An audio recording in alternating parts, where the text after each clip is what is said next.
Pernah kebayang nggak kalau sebuah pulau kecil dan benteng tua di Maluku sana ternyata menyimpan cerita besar skala dunia? Cerita tentang kekayaan, kekerasan, dan sebuah ingatan yang menolak untuk padam? Yuk kita telusuri bareng-bareng. Coba deh resapi kalimat ini. Wangi rempah yang biasa kita cium di dapur, ternyata dulu jadi alasan orang-orang Eropa mau berlayar ribuan mil cuma buat berperang. Aneh ya, gimana sesuatu yang begitu harum bisa memicu pertumpahan darah? Nah, itulah inti cerita kita hari ini.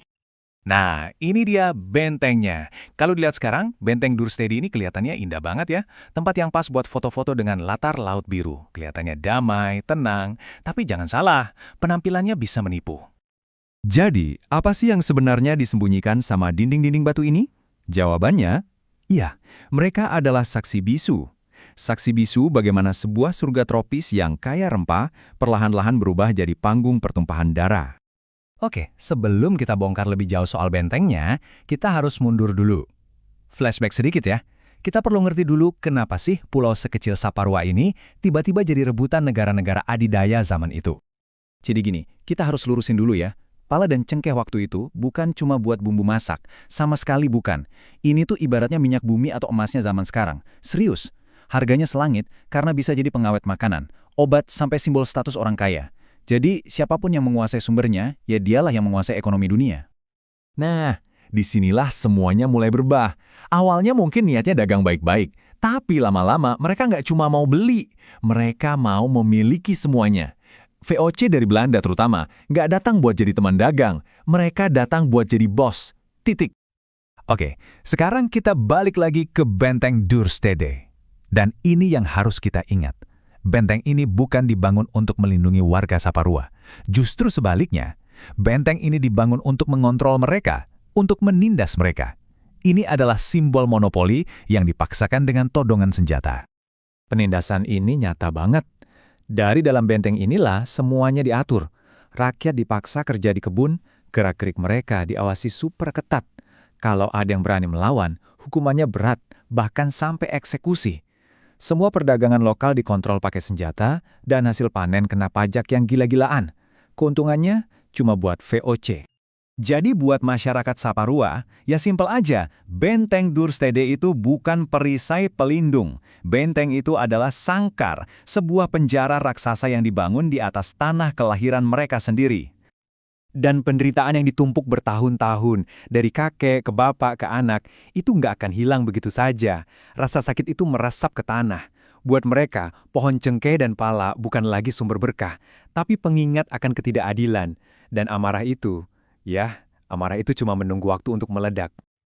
Dan akhirnya, boom! Ledakan itu terjadi. Kesabaran ada batasnya. Amarah yang dipendam puluhan tahun akhirnya tumpah ruah. Inilah puncak dari cerita kita, momen ketika rakyat yang tertindas memutuskan untuk melawan. Dan setiap perlawanan butuh simbol, butuh seorang pemimpin. Di Saparua muncullah satu nama yang melegenda sampai sekarang, Kapiten Patimura. Dialah yang berhasil menyatukan semua kemarahan itu menjadi satu kekuatan perlawanan yang terorganisir. Dan gerakannya cepat banget. Bulan Mei 1817, pemberontakan pecah di mana-mana. Nggak pakai lama, mereka langsung serbu benteng itu. Dan yang paling gila, mereka berhasil. Benteng yang kelihatannya mustahil ditembus itu akhirnya jatuh. Residen Belandanya bahkan terbunuh. Ini bukan cuma kemenangan, ini pesan yang sangat kuat. Tapi, sayangnya, cerita nggak berakhir bahagia di sini. Kemenangan ini harus dibayar mahal. Belanda jelas gak akan tinggal diam. Dan babak selanjutnya ini isinya soal balas dendam. Sekaligus soal bagaimana satu kejadian yang sama bisa punya dua versi cerita yang beda banget. Dan benar saja, Belanda balik lagi. Tapi kali ini dengan pasukan yang jauh lebih besar dan lebih kejam. Tujuannya bukan cuma merebut benteng, tapi menghukum.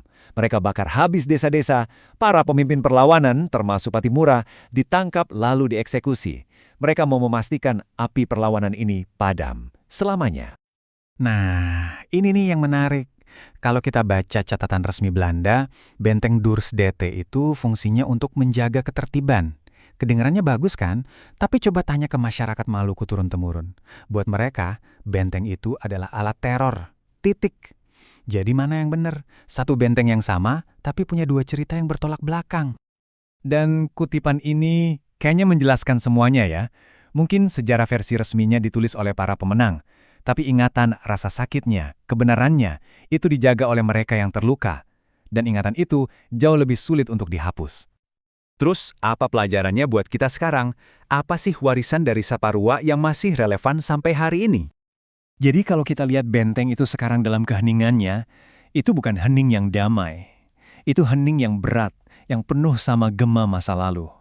Ini jadi bukti nyata bagaimana kekayaan alam yang seharusnya jadi berkah, malah bisa berubah jadi kutukan sejarah.